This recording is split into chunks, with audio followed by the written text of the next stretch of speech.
जब हम कमरे में चारों ओर नजर घुमाते हैं तो हम अधिकांश वस्तुओं को परावर्तित प्रकाश के अभिसारित यानी समानांतर प्रकाश किरणों को निकट लाना अथवा अपसरित यानी समानांतर प्रकाश किरणों को बिखेर देना इस क्रम में देखते हैं।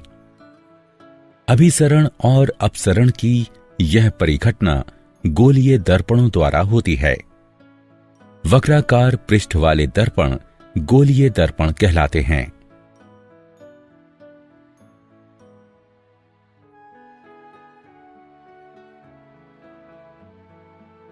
उद्देश्य। इस पाठ के अंत में आप निम्न करने में सक्षम हो जाएंगे। गोलीय दर्पणों को परिभाषित करना, गोलीय दर्पणों के प्रकारों को समझना, गोलीय दर्पणों के द्वारा प्रकाश परावर्तन को समझना, अवतल दर्पण और उत्तल दर्पण। अवतल दर्पण एवं उत्तल दर्पण के मध्य अंतर कर पाना। प्रतिबिंब कैसे बनाएं? दर्पणों की संकेत परिपाटी को जानना, आवर्धन को परिभाषित करना।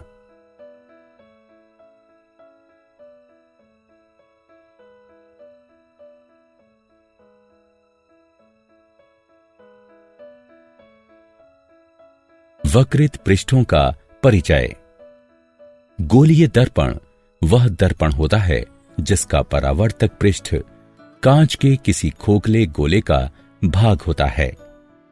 गोलीय दर्पण दो प्रकार के होते हैं, अवतल दर्पण तथा उत्तल दर्पण। अवतल दर्पण ऐसा गोलीय दर्पण जिसमें पृष्ठ के झुकाव पर परावर्तन होता है, अवतल दर्पण कहलाता है। उत्तल दर्पण एक ऐसा गोलीय दर्पण जिसमें पृष्ठ के उभार पर परावर्तन होता है, उत्तल दर्पण कहलाता है। गोलीय दर्पणों को समझने के लिए आवश्यक बातें। वक्रता केंद्र, यह कांच के उस खोखले गोले का केंद्र होता है जिसका भाग दर्पण होता है। ध्रुव, गोलीय दर्पण का केंद्र ध्रुव कहलाता है। मुख अक्ष, वक्रता बिंदु तथा ध्रुव से होकर गुजरने वाली सीधी रेखा को मुख्य अक्ष कहते हैं। दर्पण का द्वारक, दर्पण का वो भाग जहां परावर्तन होता है, दर्पण का द्वारक कहलाता है। मुख्य फोकस, मुख्य अक्ष का वो बिंदु जिस पर परावर्तित होने के बाद सभी प्रकाश किरणें समानांतर तथा अभिसरित हो जाती हैं, मुख्य फोकस कहलाता है।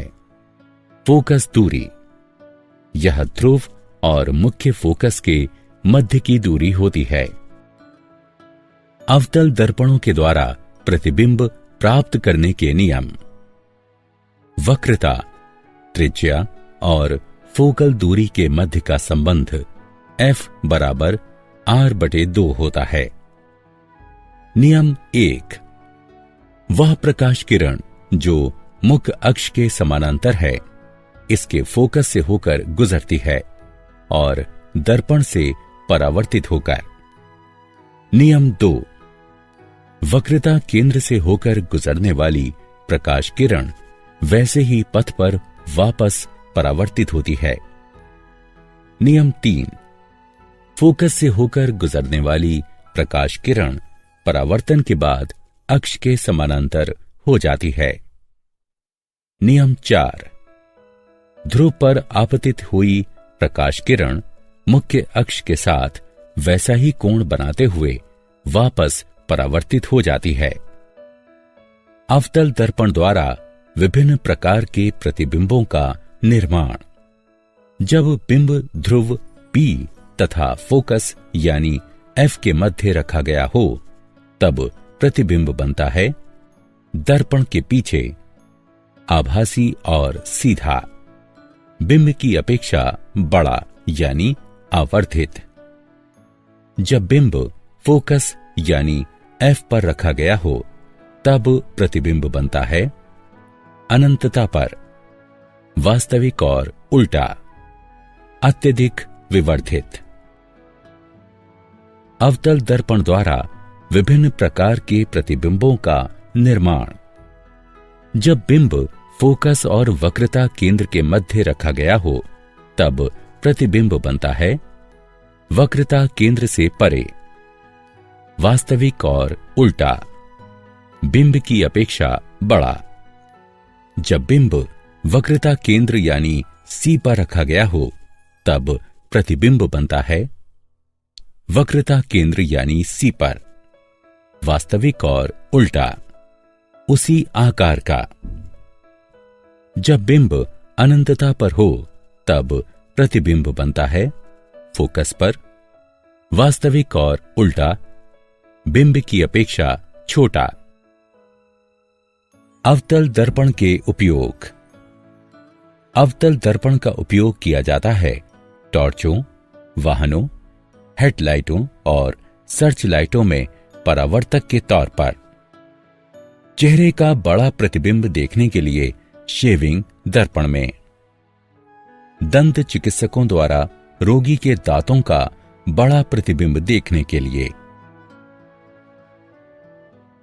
उत्तल दर्पणों द्वारा बनाए गए प्रतिबिंब प्राप्त करने के नियम। नियम 1। किसी उत्तल दर्पण के मुख्य अक्ष की समांतर किरण दर्पण की ओर से आती हुई प्रतीत होती है। नियम 2। उत्तल दर्पण के वक्रता केंद्र की ओर जा रही किरण उसी पथ के द्वारा परावर्तित होती है। नियम 3। उत्तल दर्पण के फोकस की ओर जा रही किरण परावर्तन के बाद मुख्य अक्ष के समांतर हो जाती है। नियम 4। ध्रुव पर आपतित किरण मुख्य अक्ष के साथ उसी माप का कोण बनाते हुए वापस परावर्तित होती है। किसी प्रतिबिंब में निम्नलिखित विशेषताएं सदैव पाई जाती हैं। प्रतिबिंब दर्पण के पीछे बनता है। यह आभासी और सीधा होता है। यह बिंब की अपेक्षा छोटा होता है। अवतल दर्पण द्वारा विभिन्न प्रकार के प्रतिबिंबों का निर्माण। जब बिंब अनंतता पर हो तब प्रतिबिंब दर्पण के पीछे बनता है। आभासी और सीधा होता है। बिंब की अपेक्षा छोटा होता है।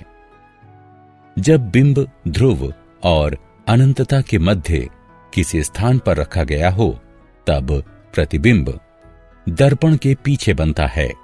आभासी और सीधा होता है। बिंब की अपेक्षा छोटा होता है। उत्तल दर्पण के उपयोग। उत्तल दर्पणों का प्रयोग वाहनों में पश्च दृश्य दर्पण के तौर पर पश्च भाग के यातायात को देखने के लिए किया जाता है। यह सदैव सीधा प्रतिबिंब निर्मित करता है। प्रतिबिंब का आकार छोटा होता है और इसीलिए हम पीछे चल रहे यातायात के विस्तृत क्षेत्र का दृश्य देख पाते हैं। दर्पण सूत्र और गणनाएं। प्रतिबिंब दूरी यानी v, बिंब दूरी यानी u और फोकल दूरी यानी f के मध्य का संबंध दर्पण सूत्र कहलाता है। 1/v जमा 1/u बराबर 1/f, जहां u दर्पण से बिंब की दूरी है, v दर्पण से प्रतिबिंब की दूरी है और f दर्पण की फोकल दूरी है। गोलीय दर्पणों के लिए संकेत परिपाटी। सभी दूरियां ध्रुव से मापी जाती हैं। आपतित प्रकाश की ही दिशा में मापी गई दूरियां धनात्मक मानी जाती हैं। आपतित प्रकाश की दिशा के विपरीत मापी गई दूरियां ऋणात्मक मानी जाती हैं। ऊर्ध्वगामी और लंबवत मापी गई दूरियां धनात्मक मानी जाती हैं। नीचे की ओर तथा लंबवत मापी गई दूरियां ऋणात्मक मानी जाती हैं। लेंसों द्वारा उत्पन्न आवर्धन। प्रतिबिंब की ऊंचाई और बिंब की ऊंचाई का अनुपात रेखीय आवर्धन कहलाता है। आवर्धन बराबर प्रतिबिंब की ऊंचाई h2 बटे बिंब की ऊंचाई h1, m बराबर h2 बटे h1। समीकरण 1। यदि आवर्धन में धनात्मक चिन्ह है तो प्राप्त प्रतिबिंब आभासी और सीधा होगा। यदि आवर्धन में ऋणात्मक चिन्ह है तो प्राप्त प्रतिबिंब वास्तविक और उल्टा होगा। रेखीय आवर्धन प्रतिबिंब दूरी और बिंब दूरी के अनुपात के बराबर होता है। m बराबर v यानी प्रतिबिंब दूरी बटे u यानी बिंब दूरी। समीकरण 1 एवं 2 को जोड़ने पर हम पाते हैं h2 बटे h1 बराबर v बटे u। दर्पण में रेखीय आवर्धन m बराबर घटा v बटे u और लेंस का m बराबर v बटे u होता है। लेंस की शक्ति। किसी लेंस पर पड़ने वाली प्रकाश किरणों के अपसरण अथवा अभिसरण के परिमाण के माप को लेंस की शक्ति कहते हैं। उत्तल लेंस स्वयं पर पड़ने वाले प्रकाश पुंज को अभिसरित करता तथा उन्हें प्रकाशिक केंद्र पर फोकस करता है। इसमें अधिक शक्ति होती है। अवतल लेंस स्वयं पर पड़ने वाले प्रकाश पुंज को अपसरित करता है और इसे कम शक्तिशाली बनाता है। लेंस की शक्ति। लेंस की शक्ति को उसकी फोकल दूरी के व्युत्क्रम के रूप में मीटर में परिभाषित किया जाता है। लेंस की शक्ति बराबर 1 बटे फोकल दूरी। आवश्यक बिंदु। उत्तल लेंस की शक्ति धनात्मक होती है। अवतल लेंस की शक्ति ऋणात्मक होती है।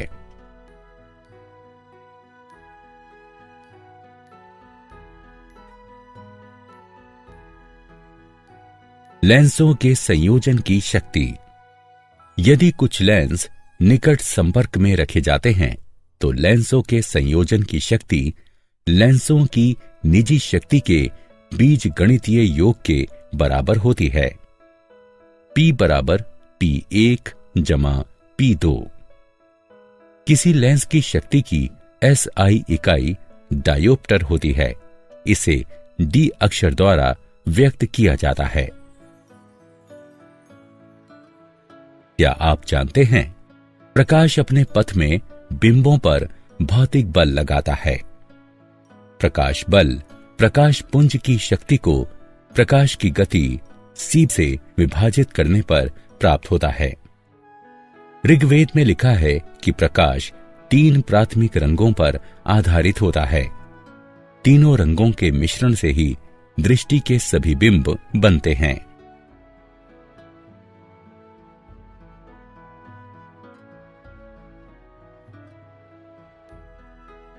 सारांश। आइए हमने जो कुछ सीखा है उसे संक्षेप में दोहराएं। अवतल दर्पण में परावर्तन पृष्ठ के झुकाव में होता है। उत्तल दर्पण में परावर्तन उभरे हुए पृष्ठ से होता है।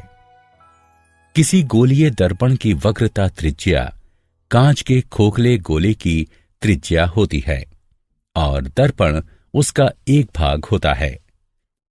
उत्तल दर्पण का फोकस दर्पण के पीछे स्थित होता है। प्रतिबिंब उस बिंदु पर बनता है जिस पर कम से कम 2 परावर्तित किरणें एक दूसरे को परस्पर काटती हैं।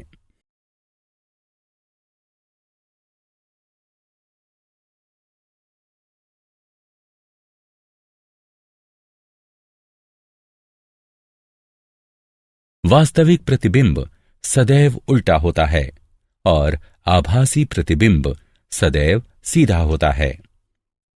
सौर ऊर्जा के क्षेत्र में सौर भट्टियों को गर्म करने के उद्देश्य से सूर्य की किरणों को फोकस करने के लिए बड़े बड़े अवतल दर्पणों का प्रयोग किया जाता है।